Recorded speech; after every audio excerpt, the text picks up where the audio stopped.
हरे कृष्ण गो हरे मुरारी, हे नाथ नारायण वासुदेवा, श्रीमन नारायण नारायण नारायण, हर भजमन नारायण नारायण नारायण, श्रीमन नारायण नारायण नारायण।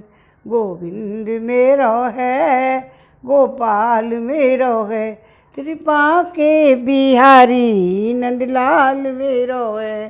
पाके बिहारी जय हो तुम्हारी, जय हो तुम्हारी लाला जय हो तुम्हारी। आज का 29वां अध्याय। कल हमने पुरंजन के बारे में बहुत कुछ बताया, नारद जी ने उपदेश दिए। पुरंजन उपाख्यान का तात्पर्य क्या है, आज ये पढ़ेंगे इस अध्याय में 29वें में। राजा प्राचीन बहरे ने कहा, हे भगवान, मेरी समझ में आपके वचनों का अभिप्राय पूरा नहीं आ रहा है। नारद जी जब उनको उपदेश दे रहे हैं तो वो कह रहे हैं, राजा प्राचीन बहरे ने कहा, भगवान, मेरी समझ में आपके वचनों का अभिप्राय पूरा नहीं आ रहा है। विवेकी पुरुष ही इसका तात्पर्य समझ सकते हैं, हम तो कर्म मोहित जीव नहीं। फिर नारद जी ने कहा, हे राजन, पुरंजन नगर का निर्माता जीव है। आई समझ में? पुरंजन क्या है? एक जीव है। जब पुरंजन ने ना जब पुरंजन की पूरी कहानी सुनाई है, सुनो, पुरंजन की पूरी पिछले जन्म की पुरंजन के बारे में बताया है पिछले अध्याय में। लेकिन पुरंजन जब मरा था ना, तो अपनी स्त्री मोह में फंस गया था। तुमने ये कल सुना कि नहीं सुना? हाँ, मोह तो मरते टाइम स्त्री में ही लगा रहा, तो दूसरा जन्म कन्या रूप, स्त्री का कन्या रूप में पैदा हुआ। फिर वो जो पति बना था उसका, वो मर गया, तो उसके लिए रो रही। जब वो हंस आए थे, वो बातचीत चल रही। अब आगे तुम पढ़ो, सुनो। जब भी कह रहा है राजन, श्री नारद जी ने कहा, हे राजन, पुरंजन नगर का निर्माता क्या है? एक जीव है, जो अपने लिए 1, 2, 3, 4 तथा पैरों वाला या बिना पैरों का शरीर रूप पूर्व तैयार कर लेता है। उस जीव का सखा जो अभिज्ञात नाम से कहा गया है, वह ईश्वर है, क्योंकि किसी भी प्रकार के नाम, गुण अथवा कर्मों से जीवों को उसका पता नहीं चलता। जीव ने जब सुख दुख रूप में सभी प्राकृतिक विषयों को भोगने की इच्छा की, तब उसने दूसरे शरीरों की अपेक्षा 9 द्वार, 2 हाथ और 2 पैरों वाला मानव देह भी पसंद किया था। तो बुद्धि अथवा अविद्या को ही तुम पुरंजनी नाम की स्त्री जानो। क्या है? बुद्धि अथवा अविद्या को ही तुम पुरंजनी नाम की स्त्री समझो। इसी के कारण देह और इंद्रिय आदि में मैं और मेरेपन का भाव उत्पन्न होता है, और पुरुष इसी का आश्रय लेकर शरीर में इंद्रियों द्वारा विषयों को भोगता है। इस 10 इंद्रियां ही उसके क्या है? मित्र, जिनसे कि सब प्रकार के ज्ञान और कर्म होते हैं। ये ज्ञानेंद्रियों से जो 10 इंद्रियां हैं ना, ज्ञानेंद्रियां, इन्हीं से कर्म होते हैं। तो जिनसे सब प्रकार के ज्ञान और कर्म होते हैं, इंद्रियों को वृत्तियां ही उसकी सखियां हैं, और प्राण, अपान, व्यान, उदान, समान रूप और 5 वृत्तियों वाला प्राण वायु ही नगर की रक्षा करने वाला 5 फन का सर्प है। दोनों प्रकार की इंद्रियों के नायक मन को ही 11वां महाबली योद्धा जानना चाहिए। आई समझ में? शब्दादि 5 विषय ही पांचाल देश हैं, जिसके बीच में वह 9 द्वारों वाला नगर बसा हुआ है। अपने शरीर के बारे में, मन के बारे में, इंद्रियों के बारे में ये बताया जा रहा है। तुम कहो तो दोबारा थोड़ा सा पढ़ूं एक बार, कि दूसरे शरीर की अपेक्षा 9 द्वार, 2 हाथ, 2 पैरों वाला मानव देह ही पसंद किया है। बुद्धि और अविद्या को ही तुम पुरंजनी नाम की स्त्री जानो। इसके कारण देह और इंद्रिय आदि में मैं और मेरेपन का भाव उत्पन्न होता है और पुरुष इसी का आश्रय लेकर शरीर में इंद्रियों द्वारा विषयों को भोगता है और 10 इंद्रियां ही उसके मित्र हैं, जिनसे कि वो सब प्रकार के ज्ञान और कर्म होती हैं। उससे इंद्रियों की वृत्तियां ही उसकी सखियां हैं। प्राण अपान व्यान उदान समान रूप से 5 वृत्तियों वाला प्राण वायु ही नगर की रक्षा करने वाला 5 फन का सर्प है। जो बताया था वो वहाँ प्रवेश द्वार पर बैठा था, वो है फन है। दोनों प्रकार की इंद्रियों के नायक मन को ही 11वां महाबली योद्धा जानना चाहिए। इसको नारद जी बता रहे हैं। तो शब्दादि 5 विषय ही पांचाल देश हैं। जो 5 विषय हैं वो हैं पांचाल देश, जिसके बीच में वह 9 द्वार वाला नगर बसा हुआ है। उस नगर में जो एक एक स्थान पर 2-2 द्वार बताए गए थे, वो 2 नेत्र गोलक, नेत्र क्या है? 2 नेत्र 2 गोलक, एक तो ये द्वार है, 2 नासिका छिद्र, 2 कर्ण छिद्र, इनके साथ मुख, लिंग और गुदा, ये 3 और मिलाकर कुल 9 द्वार हैं। इन्हीं में होकर वह जीव इंद्रियों के साथ बाह्य विषयों में जाता है। इसमें 2 नेत्र गोलक, 2 नासा छिद्र और 1 मुख, ये 5 पूर्व के मुख्य द्वार हैं, पूर्व के द्वार हैं। दाहिने कान को दक्षिणा का और बाएं कान को उत्तर का द्वार समझना चाहिए। क्या है? दाहिने कान को दक्षिण का और बाएं कान को उत्तर द्वार समझना चाहिए। और गुदा और लिंग, ये नीचे के 2 छिद्र पश्चिम के द्वार हैं, ये गुदा और लिंग। और खद्दोता और आविर्मुखी नाम के जो द्वार एक स्थान पर बताए गए हैं, वे नेत्र गोलक हैं तथा रूप विभ्राजित नाम का देश है, जिसका इन द्वारों से जीव चक्षु इंद्रियों की सहायता से अनुभव करता है। चक्षु इंद्रियों को ही पहले दूमान नाम का सखा कहा गया है। दोनों नासा छिद्र ही नलिनी और नालिनी नाम के द्वार हैं। नासिका का विषय ग्रंथि सौरभ देश है। क्या है? नासिका सौरभ देश, सुगंधित चीजें सूंघता फूकता है ना, ये है सौरभ देश। और घ्राणेन्द्रियाँ अवधूत नाम का मित्र है। मुख्य नाम का द्वार है।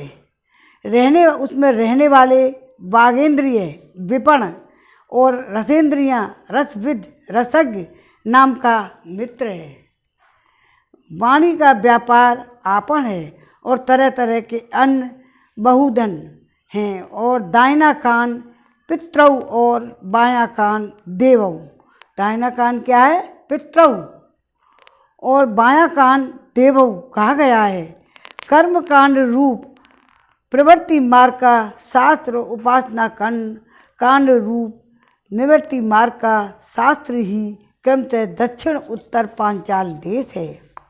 इन्हें त्रिवेणींद्रिय रूप श्रुतधर की सहायता से सुनकर जीव क्रमशः पितृयान या देवयान मार्गों में जाता है। इसमें बहुत सारा ज्ञान भरा हुआ है श्रीमद् भागवत में। इसको सप्ताह में शॉर्ट रूप में सुनाते हैं, जो नहीं कह पाते हैं 7 दिन में नहीं पूरी होती है।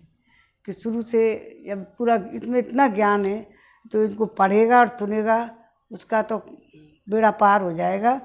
कि पितृयान और देवयान मार्गों में जाता है। लिंगी आसुरी नाम का पश्चिमी द्वार है। स्त्री प्रसंग ग्राम का नाम का देश है। क्या है? स्त्री प्रसंग, ये कौन सा देश है? ग्रामक नाम का देश है। और लिंग में रहने वाला उपस्थितेंद्रिय दुर्मद नाम का मित्र है। कौन सा है? दुर्मद नाम का। और गुदा निर्यति नाम की पश्चिम द्वार है। पर और नरक वैसस नाम का देश है। नरक क्या है? वैसस नाम का। और गुदा में स्थित पायु इंद्रिय लुब्धक नाम का मित्र है। इनके सिवा 2 पुरुष अंधे बताए गए हैं। इसमें क्या है? 2 पुरुष इसमें अंधे बताए गए थे। उनका रहस्य भी सुनो। नारद जी सुना रहे हैं इन सबको, बताए जा रहे हैं। तो वे हैं हाथ और पाँव हैं। क्या हैं वे? हाथ और पाँव। इनकी सहायता से जीव क्रम से सब काम करता, जहाँ तहाँ जाता है। हृदय अंतःपुर है, उसमें रहने वाला मन ही पिशुचीन नाम का प्रधान सेवक है। जीव उस मन के सत्वादि गुणों के कारण ही प्रसन्नता, हर्ष रूप विकार अथवा मोह को प्राप्त होता है। ये मन ही है जो चलायमान है, इसको भी कहता है, अपने आप को काबू में कर लेता है, वो तो उसका तो बेड़ा पार हो जाता है। लेकिन यह जीव उस मन के सत्वादि गुणों के कारण ही प्रसन्नता, हर्ष रूप विकार अथवा मोह को प्राप्त होता है। बुद्धि क्या है? राजमहिषी पुरंजनी, जो राजमहिषी पुरंजनी पत्नी थी ना, पुरंजन की बुद्धि है राजमहिषी पुरंजनी। जिस जिस प्रकार स्वप्नावस्था में विकार को प्राप्त होती है और जागृत अवस्था में इंद्रिया आदि को क्या कर देती है? विकृत करती है। उसके गुणों से लिप्त होकर आस्था जीव उसके गुण हैं जो विकृत, तो उसके गुणों से जब लिप्त हो जाती है आत्मा, तो उसी रूप में उसकी वृत्तियों का अनुकरण करने को बाध्य होता है। यदि भी वस्तुतः वह उसका निर्विकार साक्षी मात्र ही है। शरीर ही क्या है? क्या है? रथ। शरीर क्या है? रथ है। उसमें ज्ञानेंद्रिय रूप 5 घोड़े जुटे हुए हैं। देखने में संवत्सर रूप काल के समान ही उसका प्रतिहत वेग है। वास्तव में वह गतिहीन है। पुण्य और पाप ये 2 प्रकार के कर्म ही उसके पहिए हैं। 3 गुण ध्वजा हैं, 5 प्राण डोरियां हैं। मन बागडोर है, बुद्धि सारथी है। हृदय बैठने का क्या है? स्थान है। हृदय बैठने का स्थान है। सुख दुख आदि द्वंद्व जुए हैं। ये जुए हैं। सुख आता है, कभी दुख आता है, कभी हार जाते हैं, कभी जीत जाते हैं, कभी दुखी होते हैं, कभी सुखी होते हैं। तो ये हार जीत लगाता है। ये क्या है? जुए। ये जुए हैं। इंद्रियों के 5 विषय उसमें रखे हुए आयुध हैं और त्वचा आदि 7 धातुएं उसके आवरण हैं। 5 कर्मेंद्रियां उसकी 5 प्रकार की गति हैं। इस पर रथ पर चढ़कर रथी रूपी यह जीव मृग तृष्णा के समान मिथ्या विषयों की ओर दौड़ता है। 11 इंद्रियां उसकी क्या है? सेना है। और 5 ज्ञानेंद्रियां द्वारा उन इंद्रियों के विषयों को अन्यायपूर्वक ग्रहण करना ही उसका शिकार खेलना है। जिसके द्वारा काल का ज्ञान होता है वह संवत्सर और चंडवेग नामक गंधर्व राज है। उसके अधीन जो 360 गंधर्व बताए गए थे वे दिन हैं। और क्या है? अब सुनो कितनी बढ़िया बात है। जिसमें अधीन जो 360 गंधर्व बताए गए हैं ना, 360 वो क्या हैं? देखो 360 गंधर्व बताए गए वे हैं दिन, और 360 गंधर्वियाँ हैं रात्रि।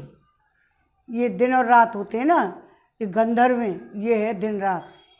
दिन साल भर में ये बारी बारी से चक्कर लगाते हुए मनुष्य की आयु को हरते रहते हैं।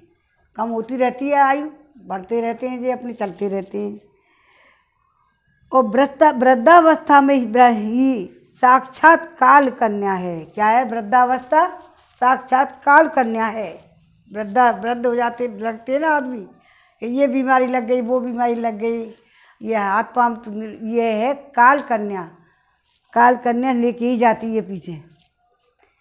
वृद्धावस्था ही साक्षात काल कन्या है। उसे कोई भी पुरुष पसंद नहीं करता काल कन्या को। तब मृत्यु रूप यवनराज ने लोक का संहार करने के लिए इसे बहन मानकर स्वीकार किया था। कलिया और आदि मानसिक कलेश और व्याधि रोग आदि शारीरिक कष्ट ही उस यवन राज के पैदल चलने वाले सैनिक हैं। ये बाकी सैनिक हैं, रोग वगैरह आई समझ में। ये क्या है, यवन राज के पैदल चलने वाले सैनिक हैं। कौन कौन से के मानसिक कलेश व्याधि रोग आदि शारीरिक कष्ट ही यवन राज के पैदल चलने वाले सैनिक हैं। यवन राज ये काल कन्या के भाई है वो। तथा प्राणियों को ये क्या करते हैं, पीड़ा पहुंचा कर शीघ्र ही मृत्यु के मुख में ले जाने वाला शीत और उष्ण दो प्रकार का ज्वर ही प्रज्वार नाम का उसका भाई है। ये बुखार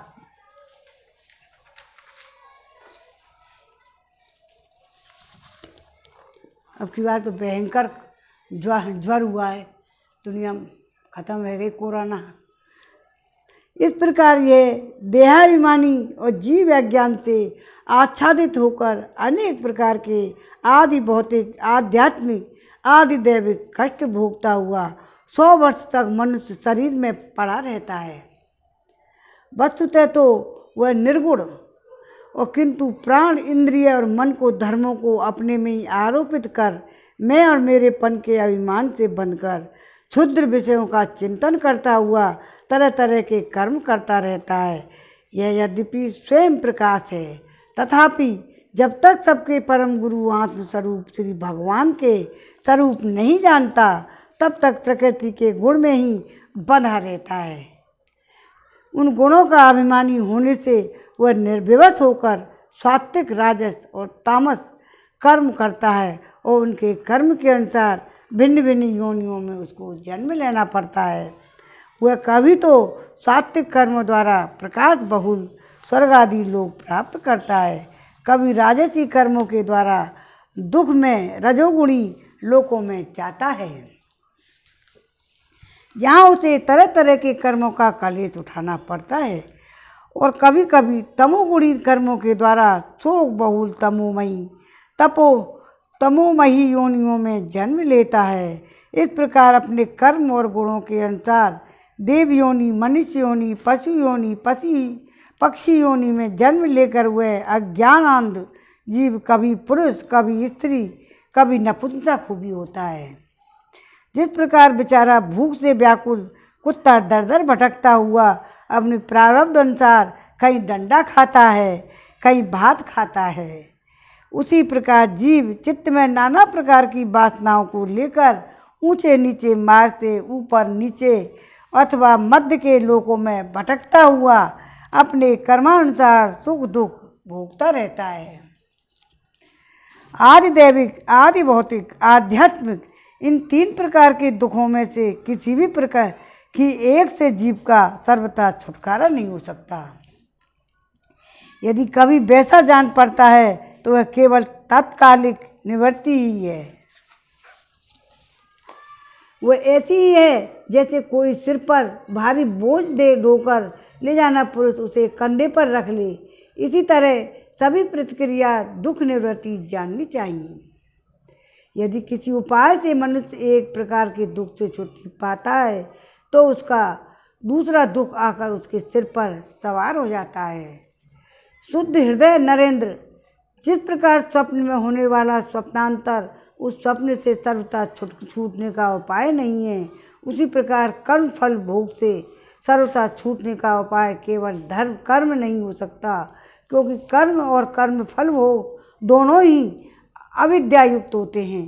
जिस प्रकार स्वप्नावस्था में अपने मनु में लिंग शरीर से विचरने वाले प्राणी को स्वप्न के पदार्थ न होने पर भी भासते हैं, उसी प्रकार दृश्य पदार्थ वस्तुतः न होने पर भी जब तक अज्ञान निंद्रा नहीं टूटती है बने ही रहते हैं और जीव को जन्म मरण रूपी संसार से मुक्ति नहीं मिलती। अतः इनकी आत्यंतिक निवृत्ति का उपाय एकमात्र आत्मज्ञान ही है। हे राजन, जिस अविद्या के कारण परमार्थ स्वरूप आत्मा को यह जन्म मरण रूप अनर्थ परंपरा प्राप्त हुई है, उसकी निवृत्ति गुण स्वरूप श्री हरि सुदृढ़ भक्ति होने पर भी हो सकती है। क्या हो सकती है? क्षण भंगुर जीवन की कल का, कल प्रात को जान खिली न खिली। क्षण भंगुर जीवन की कल का, कल प्रात को जान खिली न खिली। मलयागिर की सुच सुंदर शीतल मिले, मंद समीर चली न चली। कल कल कुठार लिए फिरता तन, नाम्र पे चोट झिली न झिली। रट ले हरि नाम हरि रसना, कल प्रात को जान हिली न हिली। हर बिन तेरो कौन संगाती, झूठो जगत जमाती। नारी सब सुख पावत पथ सो, नित्य प्रति ही हर साथी।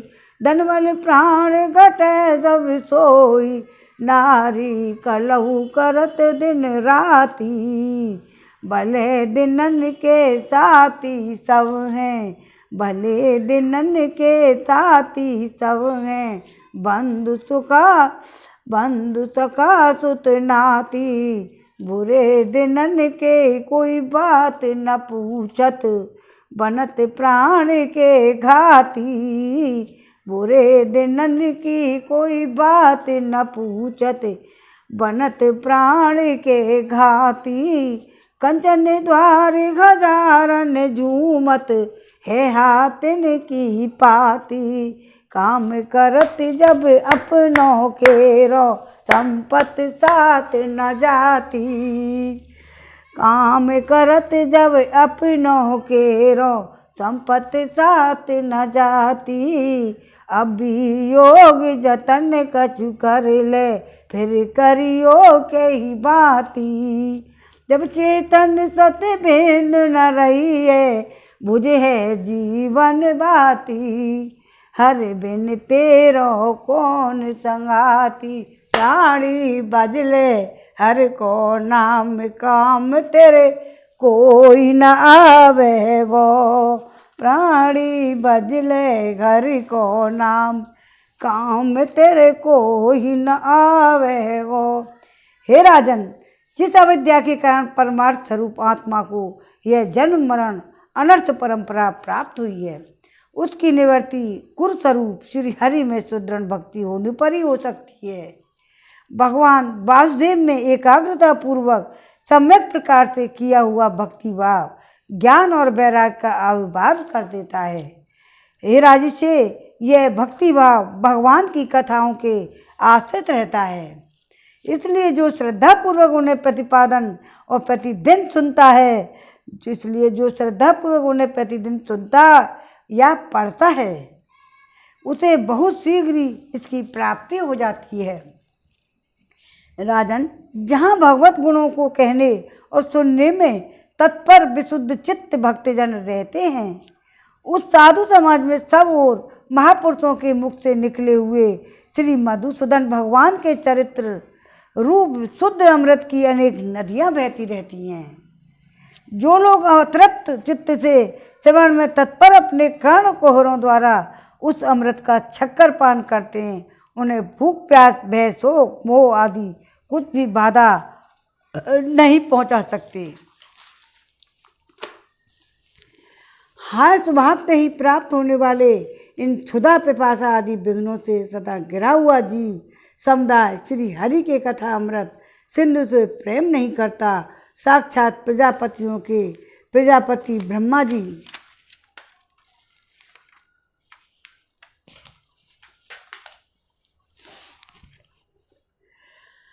स्वभाव से प्राप्त होने वाले इन क्षुधा पिपासा आदि विघ्नों से सदा घिरा हुआ जीव समुदाय श्री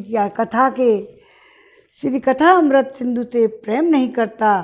साक्षात प्रजापतियों की भांति ब्रह्मा जी, भगवान शंकर, स्वयं मनु, दक्षादि प्रजापति गण, सनकादि नैष्ठिक ब्रह्मचारी, मरीच, अत्रि, अंगिरा, पुलस्त्य, पुतः, क्रतु, भृगु, वशिष्ठ और मैं, ये जितने भी ब्रह्मादि मुनिगण हैं, समस्त वांग्मय के अधिपति होने पर भी तप, उपासना आदि समाधि के द्वारा ढूंढ ढूंढ कर हार गए, फिर भी उन सर्व साक्षी परमेश्वर की आज तक देख नहीं सके। वेद भी अत्यंत विस्तृत हैं, उसका पार पाना हाथी खेल नहीं है। अनेकों महानुभाव उसकी आलोचना करके मंत्रों में बताए हुए वज्र हस्तादि गुणों से युक्त इंद्रादि देवताओं के रूप में भिन्न भिन्न कर्मों के द्वारा यद्यपि उस परमात्मा को ही यजन करते हैं, तथापि उसके स्वरूप को भी वे भी नहीं जानते। हृदय में बार बार चिंतन किए जाने पर भगवान जिस समय जिस चीज पर कृपा करते हैं, उसी समय वह लौकिक व्यवहार एवं वैदिक कर्म मार्ग की बद्ध मूल आस्था से छुट्टी पा जाता है। तो बहिष्मन, तुम इन कर्मों में परमार्थ बुद्धि मत करो, यह सुनने में ही प्रिय जान पड़ते हैं, परमार्थ का तो स्पर्श भी नहीं करते। ये जो परमार्थवत दिख पड़ते हैं, इसमें केवल अज्ञान ही कारण है। जो मलिनमती कर्मवादी लोग वेद को कर्म परक बताते हैं, वे वास्तव में उसका मर्म नहीं जानते। इसका कारण यही है कि वे अपने स्वरूपभूत लोग आत्म तत्व को नहीं जानते। जहाँ साक्षात श्री जनार्दन भगवान विराजमान है, पूर्व की ओर अग्रभाग वाले कुशाओं से संपूर्ण भूमंडल को आच्छादित करके अनेकों पशुओं का वध करने से तुम बड़े कर्माभिमानी और उद्धत हो गए हो, किंतु वास्तव में तुम्हें कर्म या उपासना किसी का रहस्य पता नहीं है। वास्तव में कर्म तो वही है जिससे हरि को प्रसन्न किया जा सके, और विद्या वही है जिससे भगवान में चित्त लगे। विद्या कौन सी है? भगवान में चित्त लगे।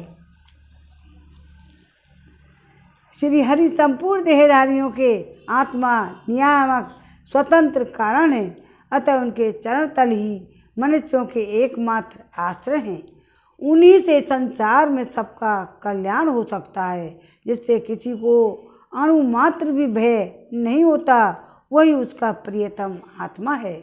ऐसा जो पुरुष जानता है वही ज्ञानी है, जो ज्ञानी है वही गुरु है, वही साक्षात श्री हरि है। श्रीमन नारायण नारायण नारायण, भजमन नारायण नारायण नारायण, श्रीमन नारायण नारायण। श्री नारद जी कहते हैं, पुरुष श्रेष्ठ, यहाँ तक जो कुछ कहा गया है उससे तुम्हारे प्रश्न का उत्तर हो गया है। अब मैं एक भली भांति निश्चित किया हुआ गुप्त साधन बताता हूँ। अरे ध्यान देकर सुनो। पुष्प वाटिका में अपनी हरिणी के साथ विहार करता हुआ एक हरिण घूम रहा था। कहानी सुनो ना। वह दूब आदि छोटे छोटे अंकुरों को चर रहा था। वह दूब आदि छोटे छोटे अंकुरों को चर रहा है। उसके कान भौरों के मधुर गुंजार में लग रहे हैं। उसके सामने ही दूसरे जीवों को मारकर अपना पेट पालने वाले भेड़िया ताक लगाए हुए खड़े थे, और उसके पीछे से शिकारी व्याध ने बीधने के लिए उस पर बाण छोड़ दिया है। परंतु हरण इतना बेसुध है कि उसे इसका कुछ भी पता ही नहीं है कि बाण छोड़ दिया है उसने। तो एक बार इस हरणी की दशा पर विचार करो। सोचो राजन, इस रूप का आज से सुनो। वह मृत प्राय हरिण तुम ही हो। कौन हो? वो मृत प्राय हरिण तुम ही हो, और तुम अपनी दशा पर विचार करो। पुष्पों की तरह ये स्त्रियां केवल देखने में सुंदर हैं। इन स्त्रियों के रहने का घर ही क्या है? पुष्प वाटिका। इसमें रहकर तुम पुष्पों के मधु और गंध के समान क्षुद्र सकाम कर्मों के फल रूप जीव और ज्ञानेंद्रियों को प्रिय लगने वाले भोजन तथा स्त्री संग आदि तुच्छ भोगों को ढूंढ रहे हो। स्त्रियों से घिरे रहते हो। अपने मन को तुमने उन्हीं में फंसा रखा है। गड़बड़ तो नहीं हो रही? स्त्री पुत्रों का मधुर भाषण ही भवनों का मधुर गुंजार है। तुम्हारे कान उसी में अत्यंत आसक्त हो रहे हो। सामने ही भेड़ियों के झुंड समान काल के अंत दिन और रात तुम्हारी आयु को हार रहे हैं। उधर हट जा। परंतु तुम उनकी कुछ भी परवाह न कर गृहस्थी के सुखों से मस्त हो रहे। गड़बड़ कर देता है, हट जा। तुम्हारे पीछे गुप्त चुप लगा हुआ शिकारी काल अपने छिपे हुए बाण से तुम्हारे हृदय को दूसरे से ही भीन डालना चाहता है।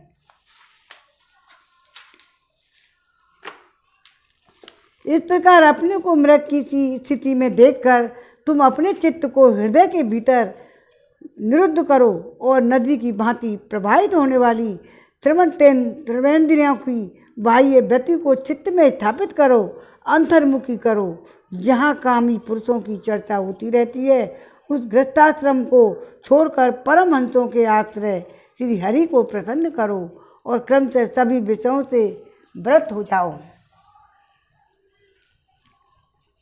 राजा प्राचीन बहन ने कहा, भगवान आपने कृपा करके मुझे उपदेश दिया, उसे मैंने सुना और उस पर विशेष रूप से विचार भी किया। मुझे कर्म का उपदेश देने वाले आचार्यों को निश्चय ही इसका ज्ञान नहीं है। यदि वे इस विषय को जानते तो मुझे इसका उपदेश क्यों न करते। हे विप्र, मेरे उपाध्यायों ने आत्म तत्व के विषय में मेरे हृदय में जो महान संशय खड़ा कर दिया था उसे आपने पूरी तरह से काट दिया है। इस विषय में इंद्रियों की गति न होने के कारण मंत्र दृष्टा ऋषियों को भी मोह हो जाता है। हे वेदवादियों का कथन जगह जगह सुना जाता है। पुरुष इस लोक में जिसके द्वारा कर्म करता है वह स्थूल शरीर को यहीं छोड़कर परलोक कर्मों से ही बने हुए उस दूसरी देह से उनका फल भोगता है। किंतु यह बात कैसे हो सकती है? क्यों कर रहा? गलत गड़बड़ हो रही है क्या? देह उनका फल भोगता है, किंतु यह बात कैसे हो सकती है? क्योंकि उन कर्मों का कर्ता स्थूल शरीर तो यही नष्ट हो जाता है। इसके सिवाय जो कर्म यहाँ किए जाते हैं ये तो दूसरे ही क्षण अदृश्य हो जाते हैं। परलोक में फल देने के लिए किस प्रकार पुनः प्रकट हो सकते हैं? श्री नारद जी ने कहा, राजन, स्थूल शरीर के लिंग शरीर के अधीन है, अतः कर्मों का उत्तरदायित्व उसी पर है। किस पर है? उन्हीं के ऊपर है।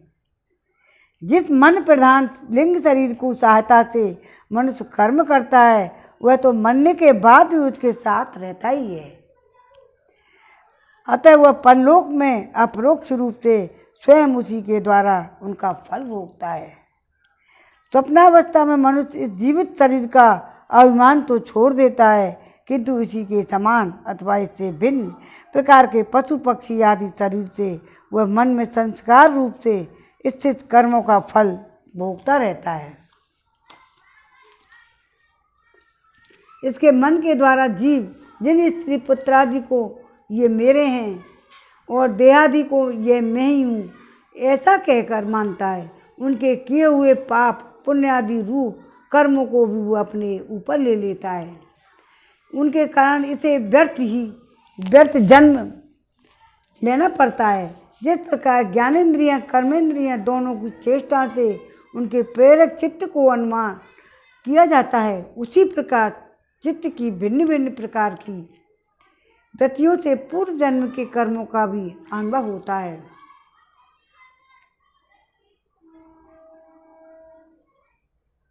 अतः कर्म अदृश्य रूप से फल देने के लिए कालांतर में मौजूद रहते हैं। कभी कभी देखा जाता है कि जिस वस्तु का इस शरीर से कभी अनुभव नहीं किया, जिसे न कभी देखा न कभी सुना है, उसका स्वप्न में वह जैसी होती है वैसा ही अनुभव हो जाता है। हे राजन, तुम निश्चय मानो कि यहाँ आ जा। लिंग देह के अभिमानी जीव को उसका अनुभव पूर्व जन्म में हो चुका है, क्योंकि जो वस्तु पहले अनुभव की हुई नहीं होती उसकी मन में वासना भी नहीं हो सकती।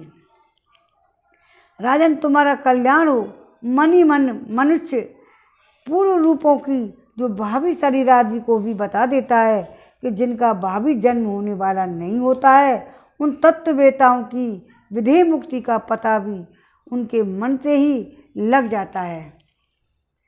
कभी कभी स्वप्न में देश काल अथवा क्रिया संबंधी ऐसी बातें भी देखी जाती हैं। वो छोड़े जो पहले कभी देखी या सुनी नहीं गई, जैसे पर्वत की चोटी पर समुद्र दिन में तारे अथवा अपना सिर कटा दिखाई देगा इत्यादि। इनके दिखने में निंद्रा दोष को कोई कारण मानना चाहिए। मन के सामने इंद्रियों से अनुभव होने योग्य पदार्थ ही भोग रूप में बार बार आते हैं और भोग समाप्त होने पर चले जाते हैं। ऐसा कोई पदार्थ नहीं आता जिसका इंद्रियों से अनुभव न हो सके। इसका कारण यही है कि सब जीव मन सहित हैं।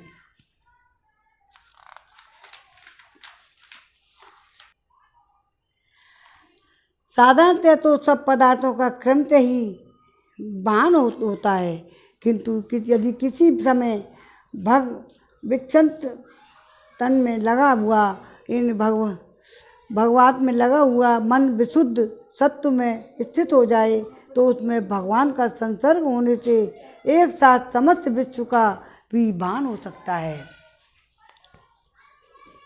जैसे राहु दृष्टि का विषय न होने पर भी प्रकाशात्मक चंद्रमा के संसर्ग से दिखने लगता है। हे राजन, जब तक गुणों का परिणाम एवं बुद्धि और मन, इंद्रियों और शब्दादि विषयों का संघात यह अनादि लिंग देह बना हुआ है, तब तक जीव के अंदर स्थूल देह के प्रति मैं और मेरा इस भाव का अभाव नहीं हो सकता। सुषुप्ति, मूर्छा, अत्यंत दुख और मृत्यु और तीव्र ज्वर आदि के समय भी इंद्रियों की व्याकुलता के कारण मैं और मेरेपन का स्पष्ट प्रतीति नहीं होती, किंतु उस समय भी उनका अभिमान तो बना ही रहता है। जिस प्रकार अमावस्या की रात्रि में चंद्रमा रहते हुए भी दिखाई नहीं देता। क्या चंद्रमा अमावस्या की रात को चंद्रमा होता तो है लेकिन दिखाई नहीं देता। उसी प्रकार युवावस्था में स्पष्ट प्रतीत होने वाला यह एकादश इंद्रिय विशिष्ट लिंग शरीर गर्भावस्था बाल्यकाल में रहते हुए भी इंद्रियों का पूर्ण विकास न होने के कारण प्रतीत नहीं होता। जिस प्रकार स्वप्न में किसी वस्तु का अस्तित्व न होने पर भी जागे बिना स्वप्न जनित अनर्थ की निवृत्ति नहीं होती, उसी प्रकार सांसारिक वस्तुएं यद्यपि असत हैं तो भी अविद्यावश जीव उनका चिंतन करता रहता है, इसलिए उसका जन्म मरण रूप संसार से छुटकारा नहीं हो पाता। इस प्रकार पंचतंत्र मात्राओं से बना हुआ तथा 16 तत्वों के रूप में विकसित यह त्रिगुण में संघात ही लिंग शरीर है। यही चेतना शक्ति से युक्त होकर जीव कहा जाता है। इसी के द्वारा पुरुष भिन्न भिन्न देहों को ग्रहण करता है और त्यागता है। इसी से उसे हर्ष और शोक, भव, दुख और सुख आदि का अनुभव होता है। जिस प्रकार जोंक जब तक दूसरे तृण को नहीं पकड़ लेती तब तक पहले को नहीं छोड़ती, उसी प्रकार जीव मरण काल उपस्थित होने पर भी जब तक देहारंभक कर्मों की समाप्ति होने पर दूसरा शरीर प्राप्त नहीं कर लेता तब तक उसे पहले शरीर के अभिमान को नहीं छोड़ता। हे राजन, यह मन प्रधान लिंग शरीरी जीव के जन्मादि का कारण है। जीव जब इंद्रिय जनित भोगों का चिंतन करते हुए बार बार उन्हीं के लिए कर्म करता है, तब उन कर्मों के होते रहने से अविद्यावश वह देह आदि के कर्मों में बंध जाता है। अतएव उस कर्म बंधन से छुटकारा पाने के लिए संपूर्ण विश्व को भगवत रूप देखते हुए सब प्रकार के हरि भजन करो। उन्हीं से इस विश्व की उत्पत्ति और स्थिति होती है तथा उन्हीं में लय होता है। श्री मैत्री जी कहते हैं, हे विदुर जी, भक्ति श्रेष्ठ नारद जी ने राजा प्राचीन बहिर को जीव और ईश्वर के स्वरूप देवदर्शन कराया। फिर वे उनसे विदा लेकर सिद्ध लोक को चले गए। नारायण नारायण नारायण, श्रीमन नारायण नारायण नारायण। अभी तो एक भी नहीं हुआ पूरा। तब राज ऋषि प्राचीन भैरवी प्रजापालन का बाहर अपने पुत्रों को सौंपकर तपस्या करने के लिए कपिलाश्रम को चले गए। वहाँ उस वीरवर ने समस्त विषयों की आसक्ति छोड़ एकाग्र मन से भक्ति पूर्वक श्री हरि के चरण कमलों का चिंतन करते हुए सारूप्य पद प्राप्त किया। निष्पाप विदुर जी देव ऋषि नारद के परोक्ष रूप से कहे हुए इस आत्मज्ञान को जो पुरुष सुनेगा या सुनाएगा वो शीघ्र ही लिंग देह के बंधन से छूट जाएगा। हे देव ऋषि नारद के मुख से निकला हुआ ये आत्मज्ञान भगवान मुकुंद के यश से संबंध होने के कारण त्रिलोकी को पवित्र करने वाला है और अंतःकरण को शोधक परमात्मा पद को प्रकाशित करने वाला है।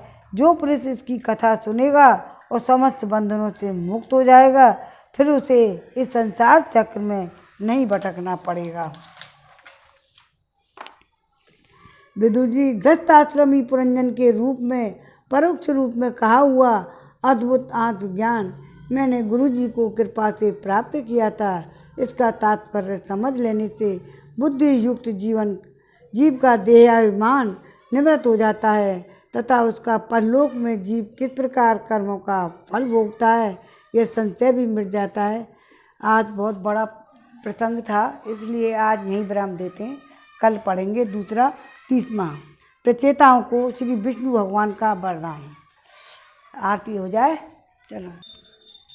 श्री भागवत भगवान की है आरती, पापियों को पाप से है तारती। श्री भागवत भगवान की है आरती, पापियों को पाप से है तारती। ये अमर ग्रंथ ये मुख्य पंथ ये पंचम वेद निराला, नव ज्योति जगाने वाला हरि गान यही वरदान यही जग की मंगल की आरती। पापियों को पाप से है तारती। श्री भागवत भगवान की है आरती, पापियों को पाप से है तारती। शांति गीत पावन पुनीत साकोप मिटाने वाला, हरि दर्श दिखाने वाला है सुख करनी है दुख हरनी, श्री मधुसूदन की आरती। पापियों को पाप से है तारती। श्री भागवत भगवान की है आरती, पापियों को पाप से है तारती। ये मधुर बोल जग फंद खोल सन्मार्ग दिखाने वाला, बिगड़ी को बनाने वाला श्री राम यही घनश्याम यही प्रभु की महिमा की आरती। पापियों को पाप से है तारती। श्री भागवत भगवान की है आरती, पापियों को पाप से है तारती। ओम नमो भगवते वासुदेवाय। आज के आनंद की जय। जय श्री राधे राधे श्याम जय।